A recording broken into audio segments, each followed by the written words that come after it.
get it.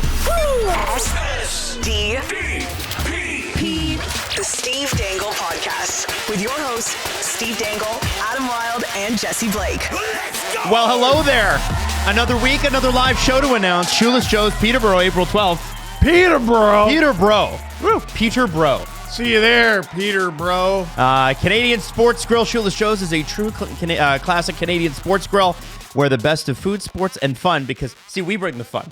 You see? Yes. It's you and it's us. And we all bring the fun together, the ultimate spot to catch the game, especially for Leafs fans. And that's what we'll be doing. We'll be catching the game together if you want to stick around after our live show. Not to be confused with Joe LeShoes. That is the shoe outlet in the plaza next door. It's no Joes allowed. Wow. If you're... very good. That is not great. Not great. No, good. Maddie's not a fan of that. Not a fan of that at all. You Maddie, bro? By the way... I just said, guys, not to be confused with some parking lot, right? Oh. By the way, 1135 Lansdowne Street, West Peterborough. That's where you're going to find us at Shoeless Joe's next Saturday. Tickets, we're setting up the Eventbrite, so it'll I'll either have it on my stream tonight for the Washington Capitals, or Steve will have it Saturday, or we'll have it Monday. But either way, I'm just giving you the heads up about the show. Listen, it's all coming together last minute. Yes. So I can't really help that it's not set up fully yet, but I thought giving you the heads up that it will be is also good, because then you got the heads up and then you're like, well, I'll wait for it. I'll look for it. And also it gives me a chance to promo the fact that I will be on a stream tonight following Alexander Ovechkin. Whoa. Yes. Why? Well, because he's 3 goals away from beating Gretzky, 2 from tying him for the all-time goals record. Now, tonight there will be a question about whether or not Jesse's working Sunday. Is Jesse working Sunday or not? Because if Ovi gets a hat trick, Jesse does not have to work Sunday. I don't think he gets it all tonight. No? No. It's the Blackhawks, though, Jesse. The Bad Hawks. He should try. The try. whole team should try. They're at home, too. Oh, 100%. They got to try. Dude, it's perfect. It's perfect. I want to know who the Blackhawks are starting. Yeah, ending it on a hat trick would be perfect. It would be sick. You're right about that. Yeah. A little on the nose. He speeds up. He speeds up the closer he gets to a milestone. Always has. This would have been done in early March had he not broken his leg. Easily. We forget. He broke his leg this year. It broke his leg, zero hyperbole. Yeah. This season. And then came back. I think he was out 6 weeks. And he's fine. Yeah, he's fine. Drinking, singing, doing bands and just having the best. Oh my God. Like absolutely nothing happened because the guy wore a headband. Yep. Yeah, he's having the time of his life. So that will be tonight, Washington and versus the Chicago Blackhawks. Do you have anything special planned for when it happens? Oh man, I don't know. So no. Probably not. Probably not. I'll be like, the answer's no. No, you know what I'm going to do? I'm going to be like, oh, there it is. And then I'm just going to shut the stream off. Yeah. All right, guys. Good night. You should do, it was great to be here. You should make him a graphic. And if he gets to the end of the game and he doesn't have 3 goals, fraud. Ovechkin fraud graphic? Is that what the people fraud? Fraud Ovechkin. Should we get a fraud Ovechkin graphic? 100%. No, the people might need that. And then if he passes Gretzky, then you just change the graphic to be Gretzky's face. Fraud. Yeah, Gretzky becomes a fraud after tonight if he scores a hat trick, right? Fraud. That's how it works. I'd like to see a hat trick and the 3rd goal comes on the power play from the Ovechkin spot. That's my dream and how this thing ends. At home. It's from the Ovechkin spot. And tonight's at home, and I think you sit him on Sunday if he doesn't get it tonight. If he scores a couple tonight, you sit him on Sunday, and then you bring him back for the Hurricanes game again at home. Now, that has nothing to do with the fact that, Jesse, that you don't want to work Sunday. You don't mind working Sunday. No, I'll stream the game without Ovechkin. Why again? Please repeat to everybody. Why again do you think Alexander Ovechkin should be scratched on Sunday? I don't know why it's hard to believe that this should be about the fans. I don't know why you guys can't come over to the right side of history where this thing should be about the fans of the Washington Capitals. They've been cheering this man on for 47 years of however long his NHL career keeps going. He's 39 now. He just keeps going. And for them to not have this happen in front of them at home in Washington will be a travesty on the history of hockey. I hope Ted Leonsis gets this in his building in front of the Washington Capitals. You hope, yeah. Do it for Ted. Do it for Teddy. Do it for the owner. I always say. Adam, do you like to scroll Instagram? I'm finding I like it less and less, but sure. I also like it less. Sorry. It's like, hey, do you want Wrong to see question. stuff from the people you follow, or do you want to see somebody use this weird tool to do this weird thing you've never thought of that is Yes. supposed to be sad? I'm getting more of that, and I'm like, I don't like this. Yeah. Why am I watching this? Sorry. Do you find yourself on Instagram often? On stories more than the actual feed, yes. Got it. So I've been noticing that my notifications have been getting blasted every day for 2 weeks or so. And there's a video that we did. Alex Ovechkin, the most prolific goal scorer in NHL history, or is Adam a bum? What? That video that we have about Ovechkin and our stupid takes regarding. In fact, I think it's actually Adam's stupid takes and Jesse's stupid takes. That is 306 comments.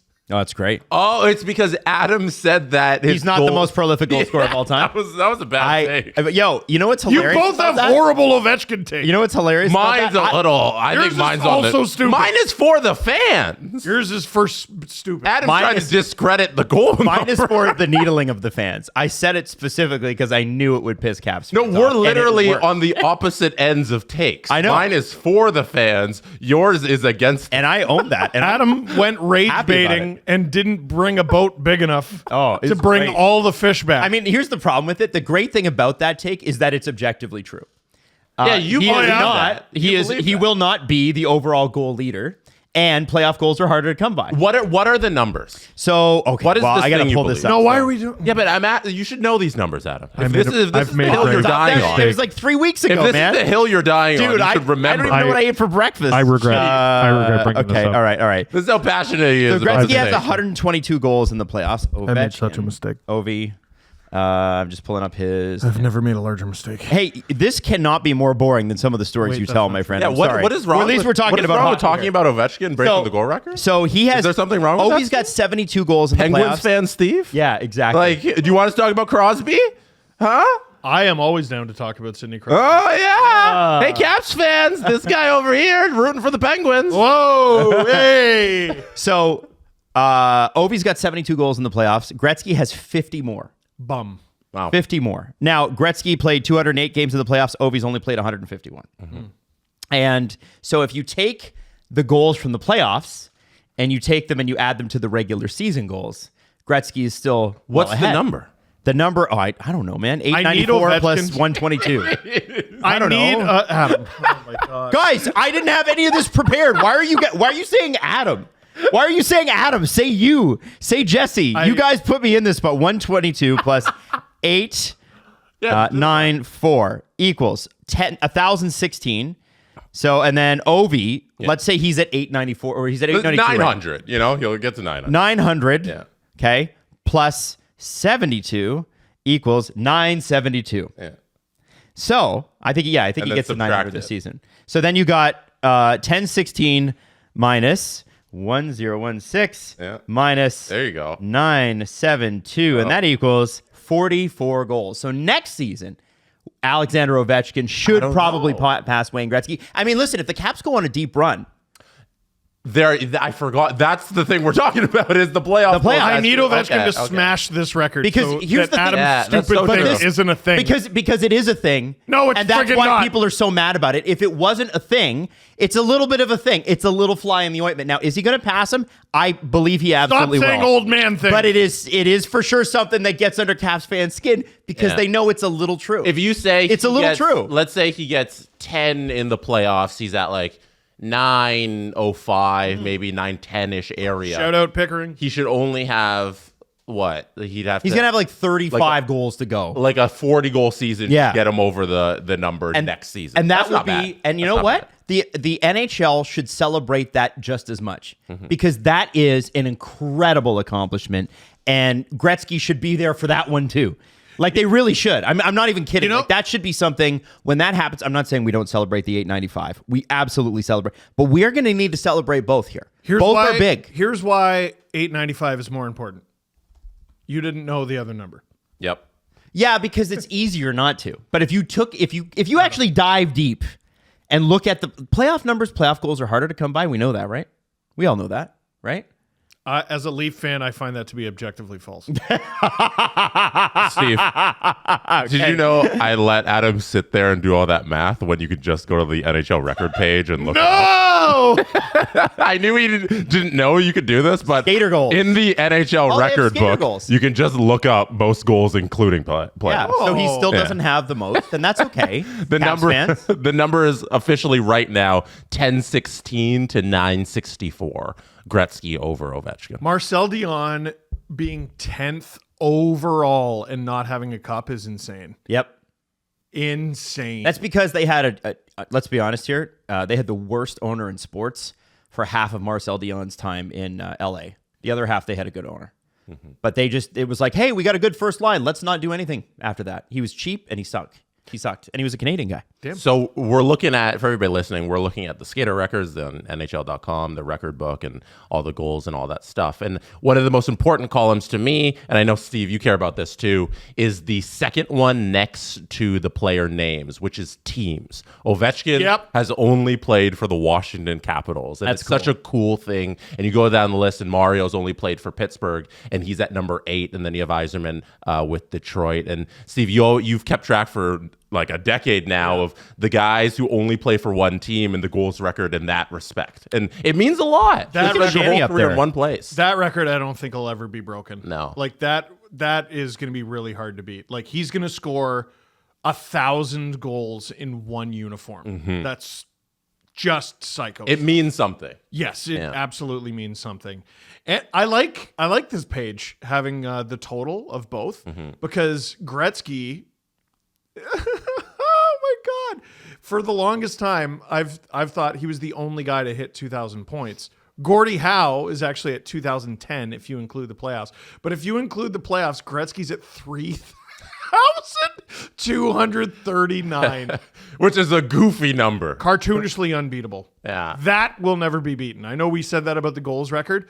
No one is even in the same universe as Gretzky. You haven't seen my Be a Pro player from 2018. Yeah, Still going got strong. like 5,000 points in a season. Oh, yeah? Or in a career. No, don't think it's going to happen.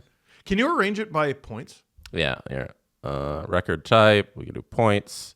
Then we can do most career points is crazy. Including playoffs. There you go. Including playoffs. Gretzky had over 3,000. Okay, so there's actually And that's how you navigate this page, Adam. There's 4 players who have eclipsed 2,000. Messier, Yager, and Howe are the others. To be fair to me, Jesse, on that, until recently, the NHL website was terrible. And so I instantly default to do not check the NHL website. But by the way, Gretzky is 1,100 points up on Messier for second. That's so crazy. He has a Hall of Fame careers differential between him and number 2. That's insane. Gretzky could be in the top 30 like twice. It reminds me of the Tom Brady records, where if you take Tom Brady's first half of his career and the second half, he has 2 separate Hall of Fame careers. He'd be like 2 of the best players. Yeah, if you put the numbers side by side, the best graphic I ever saw was the numbers side by side, and they kept the quarterbacks blank, and they're like, who had the best career? And they were both Tom Brady. That's it was just cool. the first half of his life and the second half. What a great graphic. I love that. Yeah. I love that. Sidney Crosby, by the way, I know this is an Ovechkin thing, but since you had that up, Crosby's got a real good chance of becoming player number 5 to hit 2,000. No, I'm surprised Dangle has the Crosby propaganda. I love him and his thick thighs. I would love to see a graphic of the gap between Gretzky and the next guy and what that career looks like in terms of all the categories. You know, it's like 1,000 points, blah, blah, blah. That'd be cool. Well, that's a Hall of Fame career. If you read a little book called Hockey Rants and Raves, I compared Wayne Gretzky to other players that are widely agreed upon to be on hockey's Mount Rushmore, and one of the stat categories was like distance from Gretzky. That's interesting. They're all so That's why far behind. When you see people say, like no disrespect to Mario. Here comes the disrespect. But when you see people say, but actually Gretzky wasn't the best, I'm like, just, okay, can it? Like, are you serious? Yeah. Be a serious person. And part of Mario had significant health issues. And I think that's really important. He was in the middle of the greatest season of all time in Was it 90? They won in 91 and 92. And then it was like 93. So it would have been or 92, 93, the year the Habs won. That was what should have been the greatest season any player's ever had in NHL history, but he missed, I think, 20 games because of a back injury, and also he had, I believe, leukemia. Yes. Which is the Mario Lemieux left hockey and came back Twice. as the best player and returned the best player more than once. Yeah. He's incredible. Yeah, Maddie, if you want to pull that back up, look at the games played. the number for Mario is 915, and everybody else is in the 1300. Yeah, Gretzky played a full up. 600 games more. Yeah. So, okay, Lemieux seventh all time with 915 games. How far down do you have to scroll, Jesse, to get to the next player under 1,000 games? Oh, wow. Peter Stastny, 977, 46. Underrated Peter Stastny. Did you miss anyone? Nope. Is I it don't just think Peter so. Stastny? Yeah, it's just Peter Stastny. This is regular season and playoffs, right? Unbelievable. Oh no, this is regular season games played. My bad. And So that's playoff just game. regular season. Yeah, and then this is total games played in regular season and playoffs down in this. Yeah, category. Lemieux should So be well over. Yeah. Whoa, barely. Oh, geez. Only 1,022 games. Wow. Over 1,000 if you combine. We them. were He sort missed of robbed. so much time. Yeah. he My missed so overall point is, listen, when people say, "Oh, Gretzky wasn't the best," Gretzky was the best. He was the best player there ever was. Sorry, but to say that both he and Lemieux don't belong, or like, oh, Mario should be on the Mount Rushmore, but Wayne shouldn't, or something like that, I'm like, go away. Yeah, listen, Stop. there's you're just plenty- you're farming clicks, okay? There are legitimate arguments to have Mario or Bobby Orr above Gretzky, but to me, the conversation starts with Gretzky, and that's why it's Gretzky. Yeah. That's sort of what I argued. Like, you need to prove. You need to against him. prove one is better than the other. You need to prove Orr is better than Gretzky. You need to prove Lemieux is better than Gretzky. Yep. But it starts with Gretzky. He's Yep. the default. Well, and then you get into like Gordie Howe coming back to the NHL in his in the fifth consecutive decade that he'd played in it, It's an impressive. and he's like a point a game or half a point a game player or something. It's like an that. absurd achievement. Yeah. It's an absurd achievement, but that doesn't make him the best. Oh no, I wasn't saying it made him No, the no, best. I- I just think it's pretty good. Yeah, that was one of the most fun things to write about was because what I did, if I remember correct, is I went back to Howe's career and Orr's career and I want to say Lemieux's career, and I was like, here's the second leading scorer in the NHL behind these guys during their career, and they were all so cartoonishly above. They're crazy, crazy. Above everybody. And that's the thing with Gretzky. Oh, back then the goalies, but okay, well, why didn't anyone else Right. That's the thing. get yeah. anywhere close? Yeah. Yeah. Yeah. It's closest to second. Do you know what I mean? Yeah. San Jose. It's a place we went. And what luggage did we use when we went there? Monos. And here's the proof. Jesse, show the picture. Look, Yes, there's Maddie, a picture. bring it up. There's even a picture. See? go. We use Monos. And actually, you can buy it in person at the Ossington store, 111 Ossington Avenue. It's already open, and you can go buy it. By the way, we saw a bunch of people with Monos gear. It wasn't just us. Can I reveal something about this picture? What? I showed Gabby this picture, my girlfriend Gabby, because I was like, look at us using the luggage that we got from Monos. And she goes, Steve looks so baby girl. I don't know what that means. What does that mean? What does it mean, Jesse? Give it to The us. pose that, if you're listening, the pose that Steve has, he's in his oversized little jacket. He's got his hat on, and his hands are so pleasant over his luggage, and it looks And very he's- baby girl. He's looking away, too. Yeah, he's looking away from the camera. Yeah, the only thing that's missing is that like sort of drop shoulder look, like Yeah. you know how some people just they drop a shoulder and they look weird. So Steve, you look very baby girl. Baby girl. Thanks to the Monos luggage. That's right. That's right. It's the Monos luggage that brings out the baby girl. And Steve got baby blue, and so did I. Jesse got a nice silver color, but they come in a whole bunch of different colors. And the great thing about it is they have a lifetime warranty. All Monos luggage purchased directly from them is backed by a lifetime warranty extended to the original owner of the item. It ships for free. They're sustainably made. The materials are lightweight, aerospace grade materials, and actually, we kind of just love it. So if you want to go into the store, or you can buy online, ca.monos.com, 15% off your online purchase with the code DANGLE. Again, it's 15% off your online purchase with the code DANGLE at ca.monos.com, and go to their store, 111 Ossington Avenue. Now let's talk about the Caps game on Wednesday.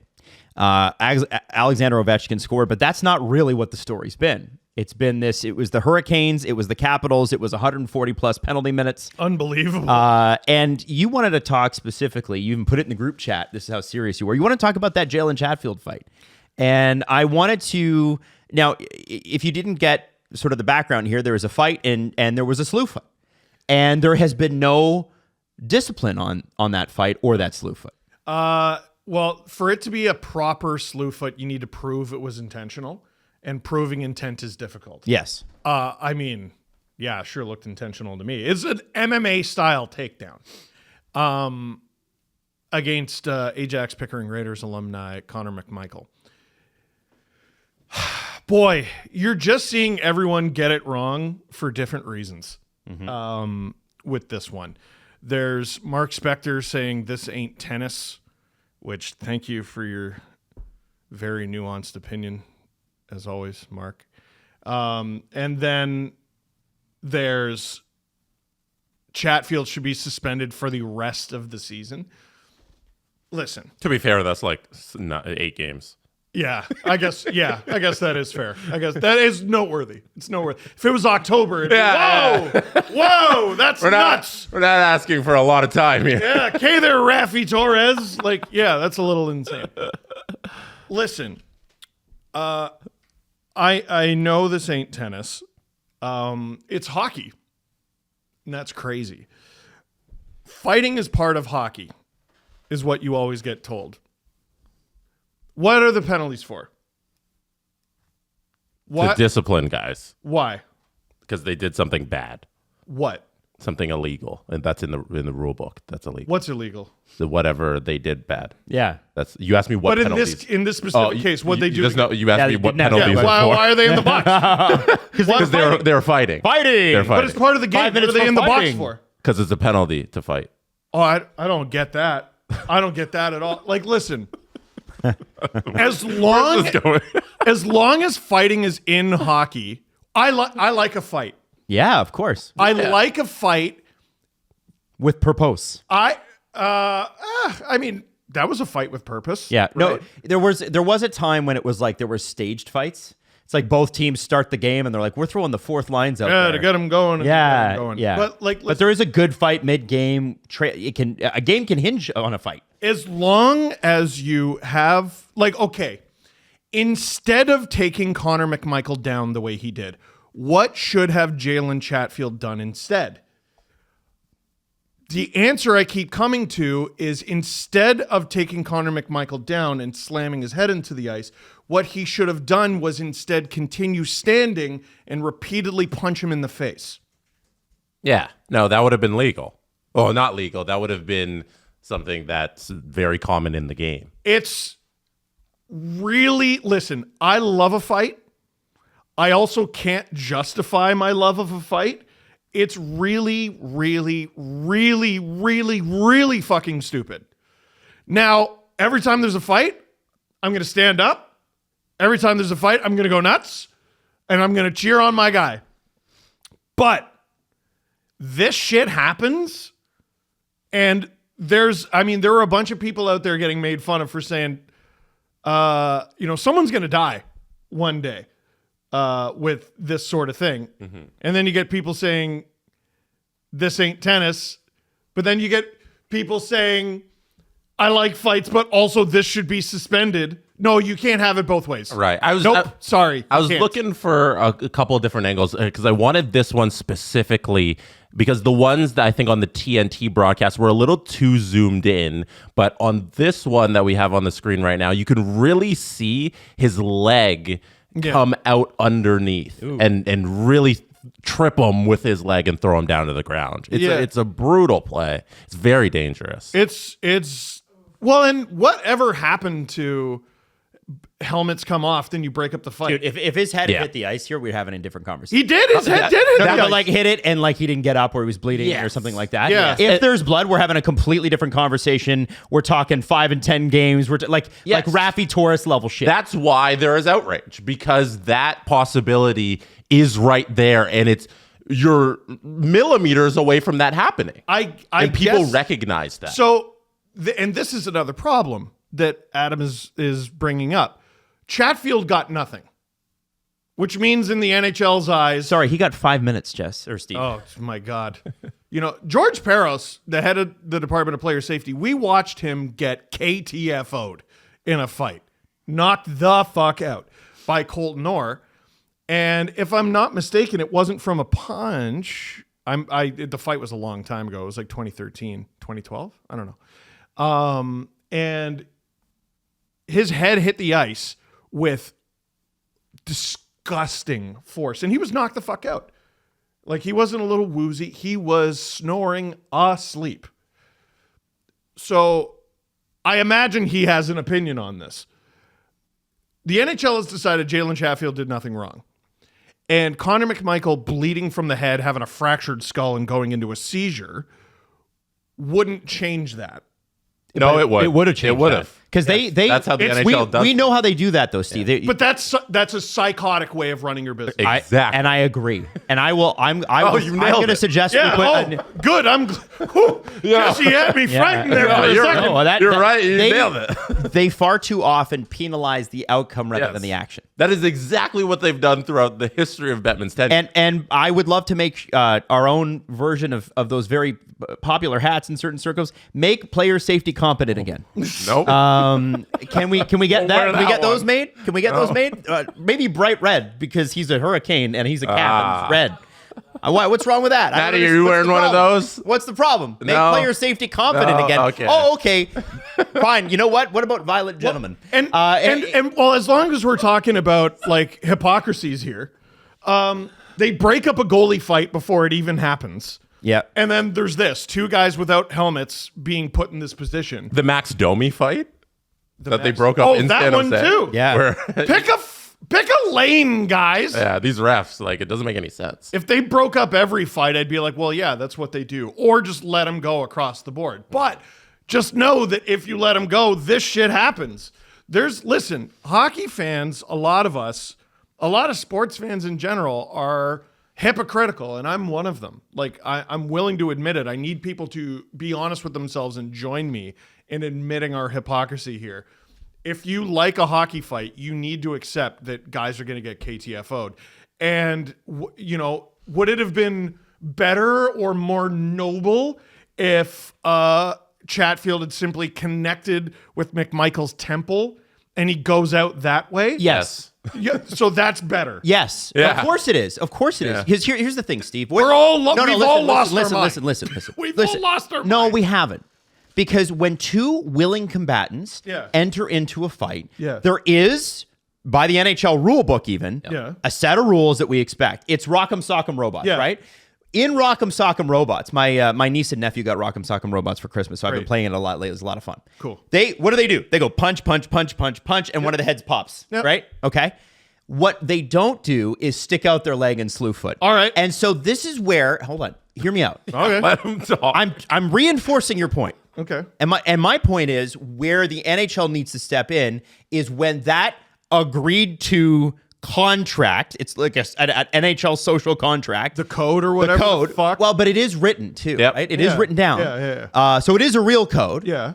When that is breached with something like this, then we have an issue. Because this is not, yes, it's bare knuckle brawls for sure, but it is not UFC. It's not, we're not literally tripping somebody. That is outside of what has been established as a precedent for 100 years. And that's the truth. Precedent does matter. Well, for 100 years is stretching it, because please go back and watch black and white footage of the NHL. It's just crimes. Literally cops running onto the ice to break up crimes. Yeah, but what are you arguing? yeah, with forest on for that, the Steve? trees, Steve. Yeah. What are you arguing with me? That means their fights were though, none of them were like tripping each other back Fights then. used to be what? Adam, that is fiction.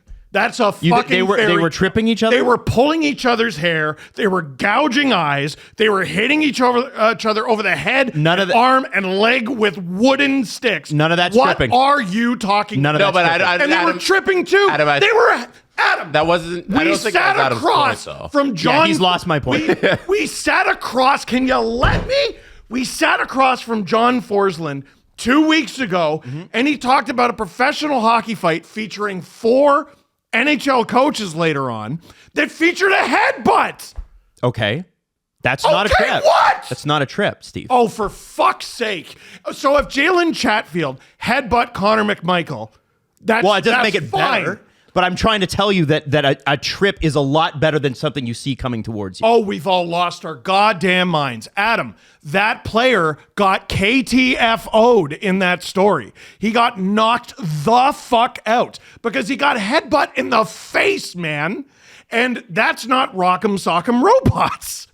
Well, Steve, I gotta say, I do think there is a differentiation between having somebody come at you with something that you can see, Yes, and having somebody swipe around and knock your Oh, balance. I'm in the not same way. advocating for tripping in fights. I but know, what I would I'm like not to saying know- that you are. What I would What I'm like to saying know is is that- who is filling in for Jalen Chatfield next game. What do you mean? Well, he's been suspended. He broke the rules. Well, he has not, Well, then what the fuck? and I agree with you on that. Okay. What I'm saying. You're not hearing me, Jesse. I think you heard me, right? No, I'm struggling to understand what you guys are like. What the main argument? Well, I am too, because all I'm guys saying are. is, listen, Tripping's bad. There's a pre-agreed thing. When we get into a fight, it's going to be these things. And for me, a slew foot from behind or a trip or however you want to call it, slew foot might be too much for people in the comments. Oh, it wasn't a slew foot. Okay, then he fucking tripped him, man. I don't know, whatever you want to call it. Well, you're going to get the slew foot brigade and you're but- going to get the you've never played on skates brigade. Because But I have. To And I've me- been in fights. I was in hockey fights. I was suspended for it. Keep going off into these little side tangents. Yes, because I'm trying to say this. I think the reason you do need to have discipline here is it steps outside the norm of what fighting has been. Maybe not 100 years. Okay, let's just go to the last 30 at the NHL level. Let's go to the last 20, the NHL level, right? Where have we seen this? Now, people will go, well, what about swinging guys around, like the Chara swinging Brian McCabe around? Again, it comes from the top, and McCabe can see Chara the whole time. Picked McCabe up off the ice. Different. No, it's not. If that goes How is slightly, that not different, Steve? If it goes That's- slightly differently, McCabe, he loses his grip or whatever, McCabe slams his head into the board. But it is or the not from fucking behind ice. where he can't see him. That's the point. If you can't see it coming, that's where I take issue. Here's an idea. You don't want to get hurt, don't fight. What Okay, then you know what? Then, what's my goal in to a your fight point, to win? Steve, again, you're arguing with me, and I'm really supporting you here. I don't think you are. So you think that just like if I were to grab, okay, if I'm going to grab you like this, Yes. right? I'm grabbing you like most hockey it. fights, you grab somebody like that. And I were able to pick you up. Yes. Okay? Yeah. You think that's the same as me sticking my leg behind your leg and pushing you over when you're not expecting it. You are in full control of where I go in both situations. Right. If I am off the ice or you have your leg behind my leg, I'm going down. So by that I logic, don't have a choice in the matter. So by that logic, then maybe Jalen Chatfield shouldn't be disciplined. What I am saying is having fights, you can punish Jalen Chatfield for what he did in this fight, but to me, it's completely nonsensical because having fights is nonsensical. I think Agreed upon, it's better to punch a guy in the face. Shit, it's psychobabble. So you don't It's hyper think macho he should be psychobabble. So suspended. you don't think he should be suspended? No, but I also think what he did was dirty chicken shit. But you agree with the NHL that there shouldn't be any more discipline. I agree with the NHL that there shouldn't be more discipline under the guise of having fights in the first place is psychotic. Okay. I That think makes sense? Yeah, you don't think he should be disciplined because of what precedent has been set by the NHL. Yeah, there, and it's funny, like, again, Garnet Hathaway spit on a guy, and that was 3 games. Mm-hmm. This is nothing. Brendan Lemieux bit a guy. He got, I think, 2 games. In no situation was Brady Tkachuk at risk of cracking his skull open. Or was Eric Goodbranson at risk of catching leprosy from Garnet Hathaway and getting knocked out into a seizure. But this is fine. And to me, I think this is way worse than both. But It's a fight, and there has to be a level of shit happens if you're going to allow this. I am saying there's a caveman part of me that loves them. But I cannot justify, and no one can justify, fighting on skates on ice and having it be allowed. But since it's allowed, shit. and this is within the realm of the fighting, there shouldn't be any more discipline. We now know, based on the NHL's precedent, slew footing's fine, or it's at very least, unless you can prove it was 100% intentional. I think that was intentional. I can't prove it. Yeah. If you can prove it was 100% intentional, then you fine him whatever, or suspend him for whatever you would suspend any other slew foot. Biting is out of the rules. Pulling hair is out of the rules, but I'm trying to remember the last time that happened. I know it's happened. Spitting is against the rules. Unless you're Brad Marchand. He's well. Licking is fine. You gotta wonder. He used his tongue. You gotta wonder if Brad Marchand's gonna be 100% for the playoffs, because that wrist has got to be exhausted from signing sticks for refs. Like, it's just got to be absolutely exhausted. What I am saying is, our hypocrisy is gonna get someone killed. It will get someone killed or end a career. You can't. And a lot of people are going to call me an idiot for this. I don't care. I've thought about this. I would like you to as well. I don't think you have. I would like you to accept that punch in the face contests are extraordinarily dangerous. And when a guy falls down, what would have been better? Like, maybe Chatfield should have knocked him the fuck out standing and let the back of his head hit the ice as he goes down. What are we doing here, guys? Like, this is insane. The part I'll disagree with you on is, I think if Chatfield injured McMichael, the NHL would have suspended him. Oh, no, I agree with you on that. Oh, okay. I agree with you on that. And they will be hypocrites. Yeah. I think they're giant hypocrites at everything they do. They're crying and beating their chest when something bad happens to a player for something that you have allowed 1,000,000 times. What are we talking about? And this is the only bad takedown we've ever seen. It's not even the worst takedown, or well, it is, but it's not even the only bad takedown we've seen this month. We see guys punch guys when they're down. Did we all forget Tom Wilson and the New York Rangers from a couple years ago that made James Dolan lose his mind? And it Artemi Panarin? That's just what he lost his mind for that day. Yeah, I know. He bounced his head off the ice like a basketball, and nothing happened.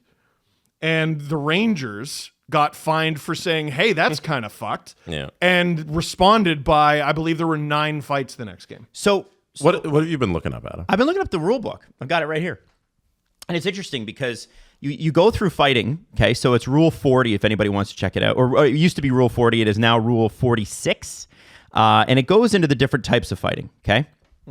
So obviously they have carve-outs for, what a fight is. So I'll just read this part. A fight shall be deemed to have occurred when at least one player punches or attempts to punch an opponent repeatedly, or when 2 players wrestle in such a manner that it makes it difficult for linespersons to intervene and separate the combatants. And then it goes into the aggressor, the altercation itself. So the altercation is a situation involving 2 players with at least one to be penalized. Clearing the fight area.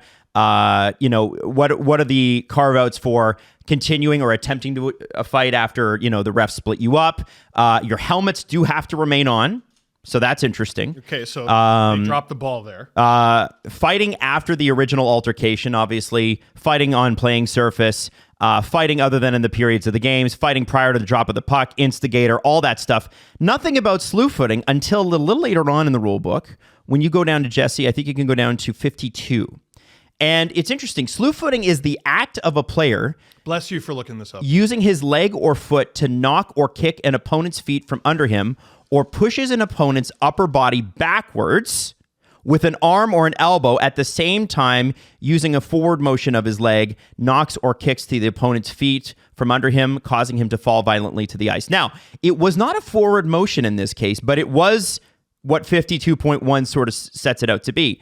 52.2 says it's a match penalty for any player guilty of slew footing should be assessed a match penalty. Fines, there are no specific fines or suspensions for slew footing. However, supplementary discipline can be applied by the commissioner at his discretion. So this goes past player safety. This goes to the commissioner. Add a note there. That is usually how the NHL outlines discipline in the rule book, because they want to be able to suspend people at their discretion depending on each incident. So usually discipline, fines, and suspensions are left vague, so then Gary can suspend people however he wants, however he feels that day. So this is a Gary call. This isn't even player safety. Always good to explicitly write in the rule book that there are no rules. Yes. So they usually do. So I find that interesting, because I would have thought that there would have been something like slew footing's legitimately dangerous, especially with knife shoes. Yes. And at the same time, with a forward motion is interesting of his leg. So when they talk about 52.1 slew footing, opponent's upper body backwards with an arm or an elbow at the same time with a forward motion of the leg knocks or kicks the opponent's feet out from under him. And frankly, that's not what happened here, right? It was a backwards motion of the leg with a push. I think if I was a Carolina Hurricanes fan here and I was trying to stick up for Jalen Chatfield, I'd say, what, are you trying to punish him for being strong? Like, no, like He did, yeah. him and like that situation could have just as easily ended with McMichael Yep. flipping Chatfield. Chatfield won. You know what I mean? Yep. The fact that what Chatfield did is, by their definition that you looked up, Not illegal. not illegal, I think solidifies, fighting in hockey's nuts. It's nuts. And we, as a fan base, have decided we're all right with that. Well, I also think if both helmets are off in this case, then the refs, there's 4 of them on the ice, get in there. Well, You can't do that. well, what did they say after the game? Why didn't they stop it? I don't know. What did they say? No, the refs Fucking talk. nothing, because Oh, they yeah. never do. Oh, okay. That's The refs true. aren't allowed to talk to them. That's right. It's So absolute. Can I just horrible. offer my opinion that I think Chatfield should have been suspended, and if the NHL wanted to suspend him, they definitely could have. They could have found some rule where it's like reckless act on the ice, or any whatever made up rule they wanted to attach to Chatfield, they could have suspended him, and I think they should have done it, because that was a dangerous play, and I think they should have established a precedent where you shouldn't do this in fights, and especially when helmets are off, and the referees should have stopped stuff. There should have been an onus on the players then, because the referees aren't jumping in when you both have your helmets off, to not do a dangerous act like this on the ice. And I think the NHL should have said something and suspended him, at least for 2 games. 2 games would have just been like, good. Yeah. Now we know you shouldn't do this. You will be punished for it. Now other players won't do that. And I think the NHL should have done that. I agree with that. I think that there's, as I said before, and I guess I have to amend my statement, I do think there are the rules, and then there's the pre-agreed set of norms when you get into things like this, and this goes for hockey and society. And I do think that steps outside the norms, even though it's not written in the rules. And I do think listen, fighting in hockey is fighting in hockey. Are you asking me to justify it? I'm not going to sit here and try to justify it to Me you. neither. I love a good fight. I do think slew footing during a fight on purpose, like somebody tripping over somebody else, that is going to happen. But slew footing on purpose should be, it's a pretty easy rule to write. That was you can't take them down that way. That was a spectacular Anderson Silva takedown. You can't do that on the ice when 2 guys aren't wearing helmets. Yeah, it's dangerous. I think it'd be worth their time to this summer amend the rules. So easy to do too. Here's one line: don't slew foot. But I also think that there's enough vagueness in the NHL rulebook right now and the way the NHL player safety department works that they could have found a way to suspend him currently. Yes. Regardless of if yeah. it's written down, they could have found a way, and I think they should have. And it's wrong that they didn't, and Chatfield shouldn't play the next game. I'd like to direct your attention to Rule 47.1, headbutting. Weirdly enough, after Steve brought up the story of John Forsland and at the AHL level, and there was 4 NHL coaches, I think, Claude Julien and Mark Crawford. Not Craig Berube. Bruce Boudreau was in it as well. Headbutting, illegal. And they make it clear. Hey, the act of headbutting involves a player making intentional contact or attempting to make contact with an opponent by leading with his head or helmet. You'll be shocked. You get a double minor for that. A double minor? You get a major penalty shall be imposed on a player who injures an opponent. So they do penalize the outcome. So if you attempt it, it's a double minor. If the player gets hurt, it's a major. A match penalty shall be imposed on a player who injures an opponent as a result of the headbutt. So you get a match, or so you get a major and a match, and then game misconduct probably thrown in there too. And then you can get suspensions, but there is nothing specified because, of course, the commissioner wants the chance to go. Here's what I think. That's how the rulebook's written. This is what I'm trying to emphasize. The whole thing is vague, so they can do whatever they want whenever they feel like. I Googled it because I was like, when was the last time anyone was suspended for a headbutt? I got May 11th, 2022. Oilers, Darnell Nurse suspended 1 game for headbutt on Kings Danault.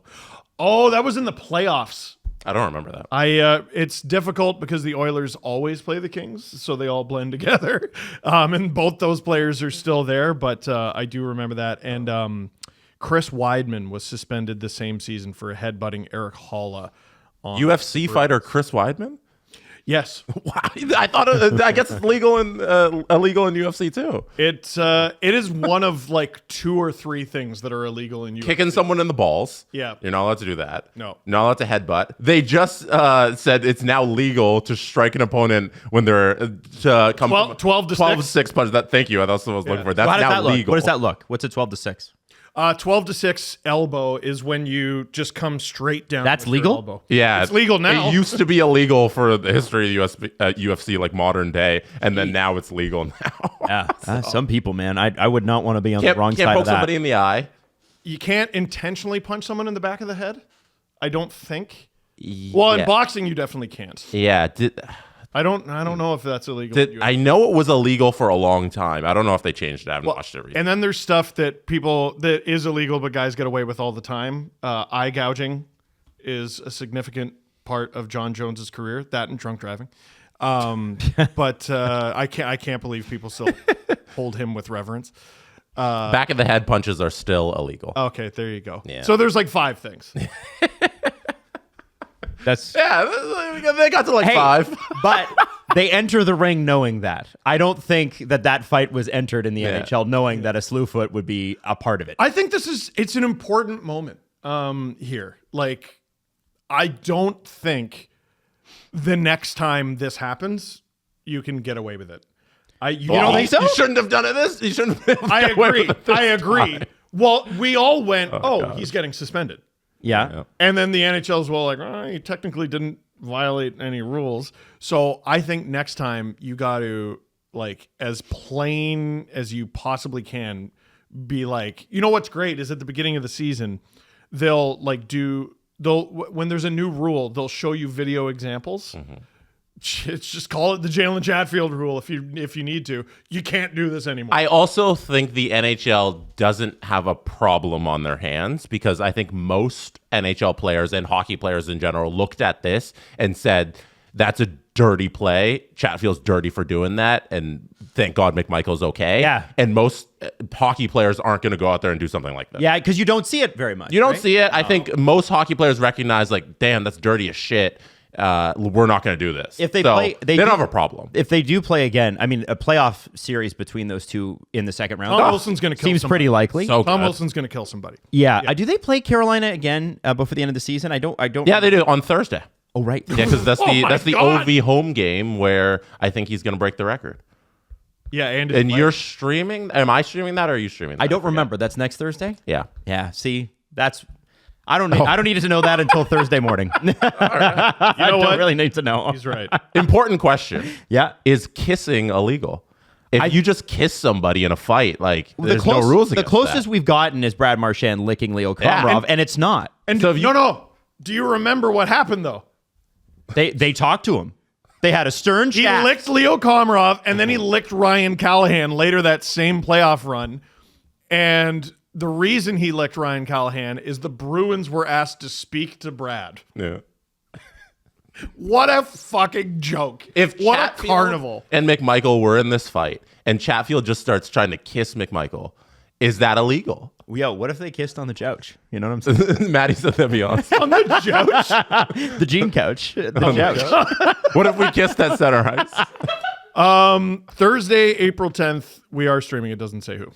Oh, that's fine. That's what you're trying to look up. One of us will. I don't know. I think that should be the next level of defense in fights. Guys just trying to Kissing? kiss each other. Yeah. Come here, daddy. Yeah. Kiss it. So, hey, the Leafs beat the Panthers. Speaking of Brad Marchand, wasn't pretty, but the Leafs are in first, and they are in first by 3 points, which is nice. They won. They won. pretty to me. One doesn't matter. And the thing is, we ran into Jamal Myers a few times in San Jose randomly on the street. That's right. Happened to be staying in the same hotel. He does some Sharks games, and he said, this time of year you can't turn it on all the time for every game because you need to win, but you also need to like save yourself a little, and every player knows That was great insight. Yo, he was great about that. Listen, I want my team to win every game, but every team's going to look like shit a few nights. Totally. They don't have it, or they went out. And, they shouldn't have gone out. Well, maybe they really needed to go out. For this game, though, Steve, the Leafs look like shit in what is traditionally their best period, the second period. Second period, the Panthers looked really strong. The Panthers, did you hear the stat on the broadcast? It blew my mind. Since, I want to say it's January 10th, Sergei Bobrovsky's allowed 4 second period goals. He's got a 9.71 save percentage in the second period. It's completely absurd. So the Leafs are usually very good in the second. They did score a goal. The Panthers are better. Oh yeah, the fact that the Leafs scored in the second. So did the Panthers. Panthers both and Leafs scored in the second. Oh, okay. Well, the fact that the Leafs got a goal at all is special. They got the 9.71. No one scores on the Panthers. They got the .29. Yeah, right. Unbelievable. And so so the Leafs currently, Lightning, and Panthers all have played 75 games, 96, 93, and 92. The Panthers, because they didn't win against Montreal, they did get a point, and then they didn't beat the Leafs. The Lightning have now passed them. So they've gone, and this is how crazy this has been. In a week, they've gone from first to outside of home ice. And that is kind of the way the top of the or at least the Atlantic Division is going. And if you look at the Atlantic Division, it's kind of hilarious because every other division has a first place team with except for Vegas at 98. Everybody's got about 100 points or more. And the Atlantic one, I think, it's the most even in the entire sport. You look at the last 10 games. Toronto 7-2-1, Tampa 7-3-0, Florida 4-5-1, and I think a lot of that has to do with injuries. No Barkov, no Ekblad, no Tkachuk. I still think the Panthers' depth really showed they're a holy shit problem. Oh, I looked at that game and I'm like, yeah, you got to win this. You got to win this. And then I'm looking at their lineup, the lines that they're able to throw out there. And I'm like, oh, no, okay, they're still pretty good. Yeah. Lundell Luostarinen is, I feel like they're a package deal. They're the Sedin twins to me. They're the defensive Sedin twins. They're so good, so underrated. They're out there. Verhaeghe's out there. Reinhardt had a great game. Bennett's out there. Marchand was still out there. Their depth is always a pain in the ass. AJ Greer's a pest. Yeah. AJ Greer, and there's another former Bruin. Nico Mikkola drives me crazy. Nico I was so Mikkola. happy he got burned on a goal, And mostly because I respect him. Sam Oskevich. Yeah, is man. One of the because the rookie class this year is so ridiculous. He's not getting talked about at all.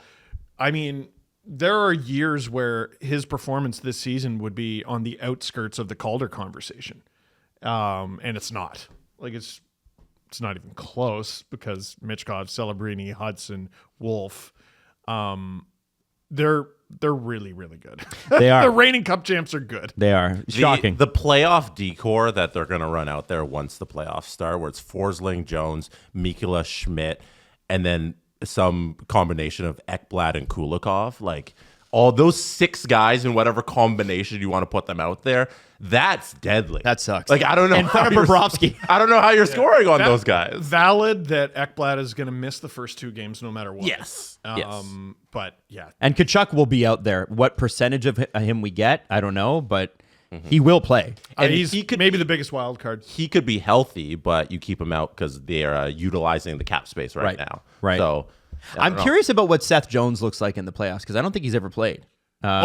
He had a lot of games played with Columbus. Oh, yeah. Remember, because Columbus was good. He owns the record for most time on ice in a single playoff game. Yeah, the Columbus was good in that. Was that the Lightning game? Late 2010s era. Yeah. Right. He played over 65 minutes. Jesus. In a crazy. 8-period game. 5 overtime. So it'll be interesting to see what happens there. Obviously, it's a 3-horse race. It ain't over.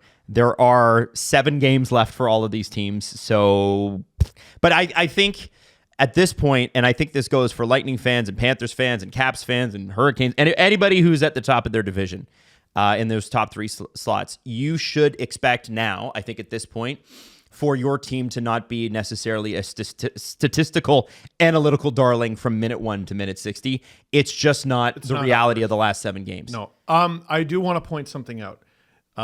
It's April 4th. The final game of the regular season is April 17th. Not a single team out of 16 in the Eastern Conference is mathematically eliminated. That's crazy to me. I mean, I don't think the Bruins are making it, but none of them on April 4th to be mathematically eliminated to me is insane. When the Bruins get Michael Misa, how you feel about that? I'm going to be very cross. I think that speaks to how just a mess that 8th seed has been in the East. Like I don't think it's because everybody's been really good. I think it's because it's kind of been mid there.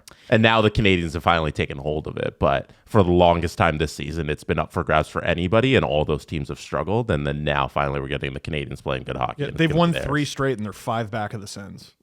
It's pretty nuts, man. I do think it's worth noting that like even the Bruins, who have 69 points and have lost 10 straight games, one of them was in overtime. They're 0-9-1 in their last 10. Oh my god! And it only counts on the NHL website as an L7, but it's actually an L10. Oh my god! Because they got points, right? Yeah, they got points in one of the games, but they're worse than the Buffalo Sabres now, which is quite the fall. The Sabres have 2 games in hand on them. And if you put Boston in the Western Conference, they would still have 3 teams behind them: the Preds, the Blackhawks, and the Sharks. And so I do think they're going to get a really while you got a higher end ceiling in the West, I think the teams are probably competitively closer in the East this year. And I think that's not an unfair point to make. Here's what I need as a Leaf fan. I need 3 Western Conference teams to win the lottery to pass the Bruins and push them down. I think they will. That'd be cool. I don't think that's... No, I don't need the... Okay, the Sharks can. I have a soft spot. Someone like the Ducks. Here, let's get the Ducks and Utah. You guys win. The Buffalo Sabres are really good at not helping themselves. They excel at once the season is over, we're going to win a bunch of games. And they're doing the same thing this year and playing themselves out of a better draft pick. And it's such a shame that for this organization that they can't help themselves easy. They can't even lose correctly. 7-3-0. They're fucking unreal right now. And what are you doing? Like, the season's over. Thank you for turning it on. Where was this in October? Because it's the same shit that the Canucks pulled when Bruce Boudreau took over as coach, right? And Tocchet. And Tocchet, that for Tocchet's first half year. Yes. Yeah. Right? The games, as we mentioned, the bigger teams are like, yeah, I'm not going to give you full gas for 60 minutes tonight. And the Buffalo Sabres are like, I'm going to take advantage of this. Actually, we're good. Can I give you the dumbest stat in the NHL? Yeah. The Sabres are 8th in goals per game. Wow. Cool. Good for them. 8th. Cool. 3.26 goals per game. They give up 3.54. And when was the last time they made the playoffs? A very long time ago. Yeah. Cool. No, longest streak in North American pro sport. The Sabres, I don't think the Sabres have made the playoffs in the entire existence of this podcast. No. Well, I don't think so. Yeah. No. Dude, They've been around crushed for that. like 12 years. Yeah. Holy shit. Yeah, it's rough. I think Tage Thompson, if he hasn't passed it already, is closing in on 40 goals again this year. A very quiet 40 goals. So crazy. I wanted to kind of mention too. I was watching a little bit of the Lightning Sens game, and I decided to go into Linus Ullmark's 2025 splits, 24-25 split. Bless you. So buddy. how he goes, how he plays against each opponent, and I just thought it's worth mentioning that his goals against average against the Toronto Maple Leafs in 2 games this year is a solid 1. and his save percentage is a 960. Camera on me. Don Sweeney, may your pillow always be hot and full of ants. May you always step on a Lego. Every time you put on a pair of socks, may you step in a melted ice cube. May your car never start. And when it gets over 105, may the steering wheel shake. What else? May your ice cream always be melted. May your food always taste like shit. May you never know a good night's sleep. May your neighbors always be lighting fireworks. You traded Marchand to the Panthers and Ullmark to the Sens. Thanks for nothing, asshole. Oh Also, my God. I think if they had just held on to Ullmark and tried to make an extension work, having the best goaltending duo in the NHL at, let's say they were both $8 million, which is about what they are, right? I think that's a worthwhile investment. You could subtract from other areas. Listen, the Leafs have a core 4, and I know that there's been a problem with that. I actually would call it a core 5. But with the salary cap going up, I think that they didn't see it going up this much. You could have retained Linus Ullmark. You could have kept that two together. You could have kept those two together. They might draft like the next friggin' Sergei Fedorov with that draft pick they got from Ottawa. May it be a complete bum. Like, here, let me ask you guys this. Okay, general manager, okay? Okay. Would you rather have... this is a question for Jesse, then. Your goaltending duo currently costs you $12 million. Okay. Right? You got 8 in the first guy, 4 in the second guy, and the second guy's Joonas Korpisalo. Okay. Would you rather have that or pay $4 extra million and have Linus Ullmark? I would rather have the second one. The Linus Ullmark one. Yeah. Steve? Yeah, no, I'm with Jesse. So this is what boggles my mind. It's like, well, we simply can't put that much money into 2 players, right? In about a season, you're going to see it go into 1 player. It's going to be Kaprizov, and we'll wait and see what Connor McDavid makes too. And you're telling me that the most important position in the game, which is undoubtedly goaltending, you wouldn't put 16% of your cap into that? That to me, like, there is not enough. I know there's so much wrong in Boston right now. I know the reporters are on them, the fans are on them, everything.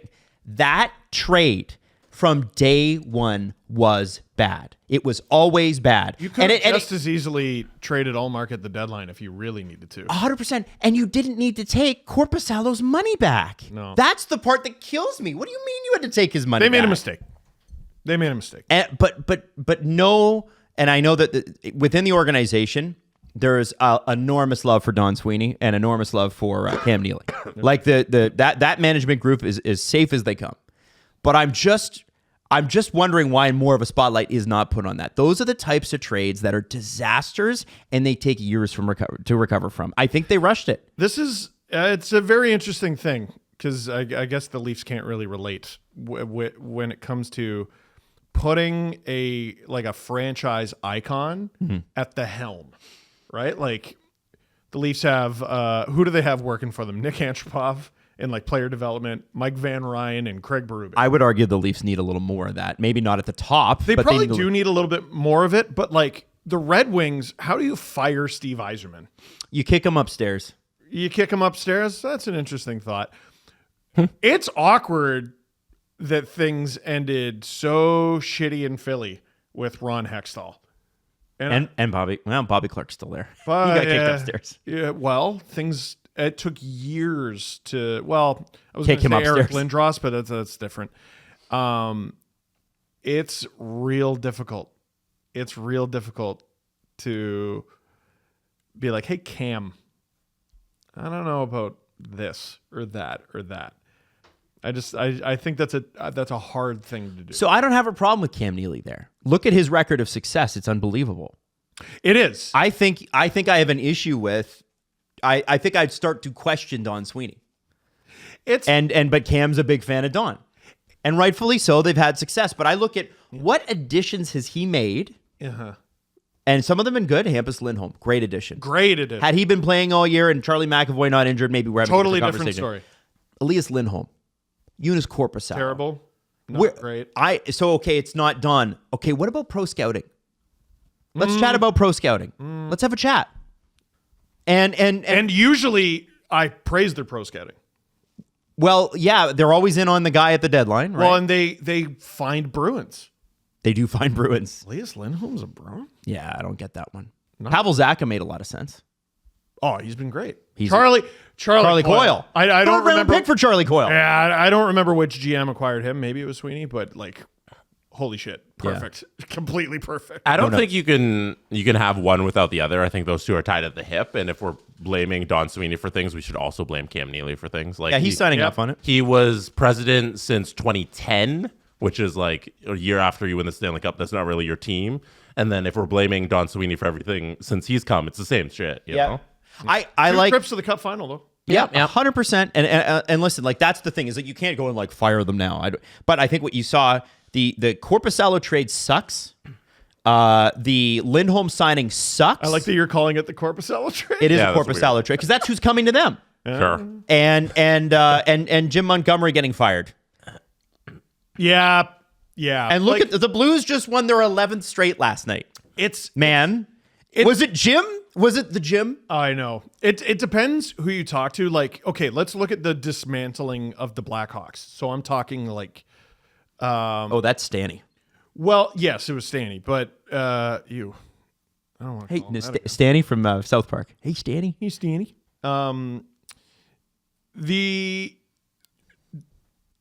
With the Red Wings, the sun set on the Red Wings. Everyone retired. Like, Lidstrom's gone. Like, Happened with the Sharks too. Everybody just kind of retired. the sun eventually sets. Yep. Is that what happened with the Bruins? Is the sun finally setting on them? Or was it a little bit more like the Blackhawks where, okay, yeah, you had all this success and then you ruined it long before you needed to? I think it's a little column A, a little column B because you can't Krejci, Bergeron aging out is just Krejci and Bergeron aging. Yes, Okay? 100%. But you still could have had the NHL's number one goaltending tandem. Yep. Even if Linus Ullmark leaves this summer for nothing, you could have had it this year. Like, isn't that just a consequence of being a really good team? Is sometimes really People good go. player- yeah. And goaltending was at a huge premium this trade deadline, right? Like had they hung on to him. Oh, you and- could have ripped someone off for Allmark. Oh my God. Do you think the Oilers wouldn't have taken Linus Ullmark this? A goaltending would have been a thing. Let me ask you this. Do you think the Vegas Golden Knights would have been ruthless enough to trade Aiden Hill to the Bruins? Yes. Yeah, yeah. Absolutely. Yep. Hey, I know we won a cup with you. Goodbye. Absolutely. I think Absolutely. they would have totally done it. Yep. I want to mention some Leafs things. So Kampf and McCabe sat out practice today. They will not play tomorrow. Damn. And part of that is I don't know what the actual injury report is because the David Kampf one, Tic Tac Tomar posted his last shift, and he sort of seems to come up a little lame after a face-off draw. It's not even like I didn't even think the puck hit him. I thought it might be that, but he might have just pulled something. My thinking is at this point, you're probably looking at this and going, okay, fine, that really sucks, and we don't like that. But at the same time, if McCabe and Kampf are sitting and, we're squarely in first right now, give them some rest. It gets Nick Robertson back in the lineup. Well, I mean, you sit Kampf, you sit McCabe, and the cards fall where they do in terms of the standings. Like, whether you finish first, second, or third, you need those players. So, And you need them for you're not going to win Especially- any rounds without them. yeah. And so the lines are basically the same except for that fourth line. I think you're going to love this, all right? Lorentz, Holmberg, Robertson. Yeah, that's just to hear some guys. So that's fun. I love to hear some guys. And then this reminds me of the Chicago Blackhawks pairing with Kimmo Timonen and whoever, which would play 4 minutes a night on their last run of the playoffs or finals. No, that was Kimmo Timonen playing 4 minutes. Yeah, but who was playing with him? So Seabrook Keith played like 45 minutes. Yes. I think it was Nicholas Chalmerson. Oh, or maybe it was Johnny Oduya. They had like no one by the time that cup run was done. And that's why that always made me laugh. It's like, wow, Kimmo Timonen played 5 minutes last night with his defense partner who played 7. I couldn't even tell you who his partner was. And it didn't matter, right? No. So you got Riley Carlo, which has been looking really good. Very good. OEL Tanev, which is Is what it is. I don't mind that. Yeah. And then Benoit Myers, which I think in any sort of playoff situation, if they're playing more than 10 minutes, you probably got an issue. Hakanpää, can't be, I don't think, if he is able to play, can't be activated He's until playing. playoffs. I'm telling you, he's playing. And Pacioretty also, I don't believe, can be activated until the playoffs. So He's an interesting one. Stollers, it looks like, will start. And that's tomorrow night against Columbus. I mean, we're really running out of runway here. It's looking like Stollers is the game 1 starter. I think so. Now, Columbus, this is a big game for Columbus. They are 4 points out at this point, but you still got to try. Oh, they're right there. Game in hand, I believe, though. Game in hand on Right. Montreal. Montreal's been pretty good. That ass kicking last night didn't no favors, but Do you think the Columbus Blue Jackets will want this one more than the Toronto Maple Leafs will? yeah, just a bit. So if you're the Leafs in this one, you have to just win by picking your spots, I think. I mean, there's still things to play for. Carlo is such an important part of this team, and he still needs to establish what he is with Riley. Their numbers are good, though. I have to stress that. This is the best Riley's looked all year. So keep it going. Matthews probably wants to get going. Some guys probably want to stay hot. Nick Robertson, you want to play a little bit or get traded or whatever it is? The path forward for you is to play well, not to play shitty. So you got to do what you can do. Hey, you know who shouldn't look like they're taking the night off? Philip Myers. I don't remember the last time I saw him. So listen, there's still stuff to play for, boys. And a 3-point lead with how many games? The Leafs have 7 games left, along with the Lightning and the Panthers. There's 14 points up for grabs. Absolutely. That 3-point lead is far from safe. You have to win. It's hilarious, too. The regulation wins between the Leafs and the Lightning, exact same, 38. I believe it. Crazy. Leafs have 1 shootout win, I believe. Yes. The Lightning have 2. So, Damn. yeah. Damn, man. It's a good thing shootouts aren't a thing in the playoffs because the Panthers are 5-0 in the shootout. Oh, my God. The Blue Jackets, they have some players playing really well. Like Boone Jenner's come back, and he's been so good. Monahan's come back, and he's been so good. They can't keep the puck out of their net. It's crazy. Can I also throw this stat at you? Throw it. Whip it. The shootout win-to-loss ratio for the Blue Jackets is 6-1. They've won 6 and lost 1? They only have 24 regulation wins this year. Oh, boy. Dude. I don't know why that... it's interesting. I don't know if it matters. You win, you win. Yeah, but... Like tiebreaker, you go with regulation. Which one of these teams is better? You go, well, probably the one who didn't need the shootout wins. Yeah. Yeah. And by the way, regulation wins is overtime. So they've done a lot under pressure. That's an interesting one. You can look, but it is 3-on-3. You're treating a 3-on-3 win the same as a 5-on-5 win. Yeah, the standings are a fun house mirror. Mm-hmm. Yeah. I think you got to go wins or losses. Everything is a win or everything is a loss, or you go 3-2-1 system. They need to pick a lane here. I agree with you, Jesse. I feel like if I have to look at a win-loss column that's 4 categories long, I'm gonna die. It's not so like the PWHL does it. I know, and and I hate so it there bad. too. But so I think then for you it'd be go wins and losses because I think it's ridiculous that we have this system where it's kind of like the 1 point and that is you pick a lane. Agreed. We did it at 4 Nations. No one cared. Yeah. Yep.